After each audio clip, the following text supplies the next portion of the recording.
Welcome to the deep dive. Okay, I want you to think, just for a second, about how much effort goes into managing a public image. It's huge. Yeah, not just for famous people, but businesses, organizations, leaders. It's this carefully built image, right? Suggesting Yeah. integrity, competence. Or maybe that they're just morally solid, Great. unshakable. Exactly.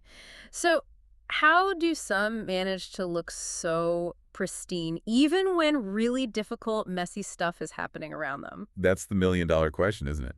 Well, today we're sort of pulling back the curtain on one really powerful and honestly pretty timeless strategy for exactly that managing image. And it's not about just dodging tough decisions entirely. No, not at all. It's more about how you navigate tricky situations so that your reputation or your organization's stays, well, clean. Untarnished. Precisely. Our whole deep dive today is drawing from just one source, excerpts from Preserving Image Through Delegation. Right. Just a snapshot, but a telling one. It really is. The way it's written, so direct. Yeah. It feels like it could be from, a practical guide on power or leadership. Maybe even a little bit Machiavellian, not just philosophy. Could be. So our mission today is to unpack this core idea from the text. Think of it as a shortcut, really.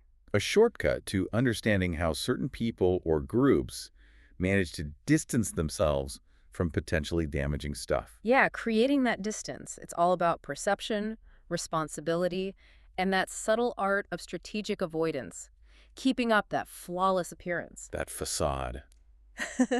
Okay, let's dive right into the main instruction the source gives. It's super straightforward, but also kind of deep. Keep your hands clean. Right. And you immediately get the literal meaning, don't you? Totally. Avoid actual dirt, grime, whatever, but the source pushes us past that pretty quick. Way beyond the literal, into the metaphorical, the strategic. Exactly. So in this context, keeping your hands clean isn't about soap and water. It's about avoiding blame. Steering clear of scandal. Making sure you're not directly linked to anything negative or unpopular or just, well, unsavory. Yeah, maintaining a kind of reputational purity.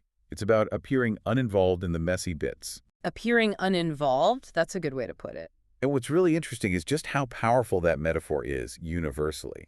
When you hear someone kept their hands clean in, say, a leadership situation, You instantly get a picture. instantly, it signals an unblemished reputation. It implies they're morally upright or at the very least not directly responsible for anything controversial. So it's not necessarily about actual innocence. Not always, no. It's heavily about perceived innocence Hmm. or perceived distance from the bad stuff. It's a strategic move that projects integrity even if the environment is, messy. Politically charged, ethically tricky. All of that. And for you, the listener, it immediately paints a picture of someone maybe above the fray. Right, like they're untouched by it all. Or maybe even a victim of circumstance rather than the one pulling the strings. And it's that implication, that purity, that distance that makes the phrase so useful for managing how people see you. Absolutely. But the source doesn't just stop at the metaphor. No, it gets practical. It tells you how to achieve this clean reputation. This is where it gets really interesting. Yeah, this is where the core strategy comes out. After keep your hands clean, the text spells out the mechanism. Let others do the dirty work. Dirty work. Such a vivid phrase, isn't it? It really is. You immediately picture tasks you'd rather, not handle yourself. Things you wouldn't want to touch. So what is dirty work in this strategic sense? We're not talking about actual grime, usually. Unless it's some super controversial cleanup job getting tons of bad press. Huh. Good point. No, we mean tasks or situations that are just unpleasant, controversial, risky politically. Things likely to damage your image, or just stuff nobody wants to do because of how it looks. Think about actions that are guaranteed to get criticized, or decisions that might be necessary but could really tarnish a leader's image. Or even just delivering bad news. Yeah, Breaking unpopular news. That's classic dirty work. definitely. The source seems laser-focused on tasks carrying that reputational risk. And the key insight here is understanding why certain tasks get labeled dirty work. From an image perspective, it's not just that the task is unpleasant in itself. It's the fallout, right? Exactly. It's the criticism that's going to come, the media storm, maybe accusations. Mm. It's the negative perception the person doing the task might attract. So the strategy is about outsourcing that cost to your reputation. Precisely. If you can hand off the task, is going to generate the bad headlines or take the public heat Yeah. or be the target of anger. You effectively hand off the damage that comes with it. You delegate the reputational hit. And the source is crystal clear about this link. It doesn't just casually suggest letting others do the dirty work. No, it's very direct. It explicitly says this is done to protect your image. So it's not an accident. It's the deliberate goal. Absolutely. The whole point is to build a shield, to protect the main person or entity from the negative fallout of something that, well, still needs doing for some reason. That clarity is striking. Okay, so this gets us right to the core of the strategy here. How does this act, letting others do the dirty work, actually protect your image, like the source says? What's going on underneath? What are these layers of separation? Yeah, how does it work mechanically? Well, the mechanics are pretty clever, actually. When you assign these tasks to someone else, could be a person, could be a whole department. A leader, a CEO, yeah. Right. The principal, whoever that is, creates this vital layer of separation. That distance is everything Why is the distance so important? because it allows them to dodge direct blame. It helps deflect criticism, or at least let someone else absorb it. Mm-hmm. And crucially, it stops them from being seen as the one who actually did the dirty work. Ah, so it's like building a buffer zone. Exactly. A strategic buffer between the decision maker and the messy action. Public perception often targets the visible actor, right? Not necessarily the person who set it all in motion quietly. That makes sense. And this layer, this other person, it's not always just a direct subordinate, is it? Good point. Yeah. No, the source implies flexibility there. It might mean setting up a special committee, one that looks independent, to make a tough call. Okay, so it looks like the decision came from the committee, not the leader directly. Precisely. Or using an outside consultant for a controversial restructure, or even having a specific spokesperson whose job it is to take the heat. The flat catcher. Right. Sometimes the task gets buried in bureaucracy, so deep that no single person looks responsible.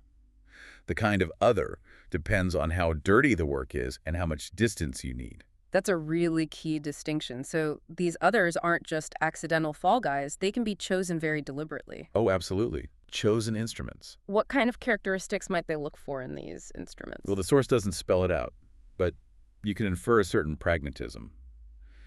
Often, the people tasked with the dirty work might have a lower public profile. Less visible. Right. Or maybe their careers are seen as more expendable. Hmm. Or they're just easier to control, more aligned with the boss's agenda. So their lower visibility or perceived expendability makes them good candidates for taking the hit. It can, yeah. If things go really bad, it's easier to distance yourself from them, maybe even make them the scapegoat. While the person at the top stays relatively clean. Exactly. Now, psychologically, think about how this plays out with the public. How does it affect perception?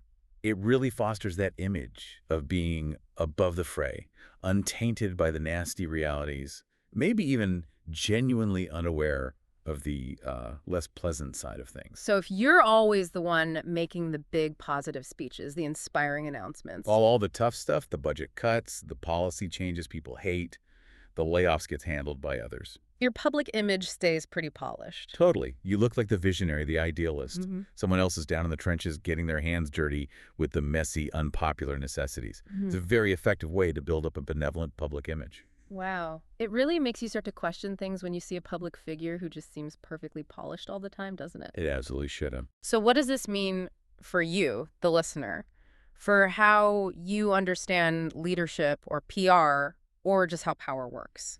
Yeah, when you see someone who always seems virtuous, always rises above the muck, what questions should this strategy make you ask? What might be happening behind the scenes? Exactly. It encourages a much more critical look. Yeah. Now, the source itself doesn't really get into the ethics of it all. No, it presents it very pragmatically. Just, here's how you manage image. Right.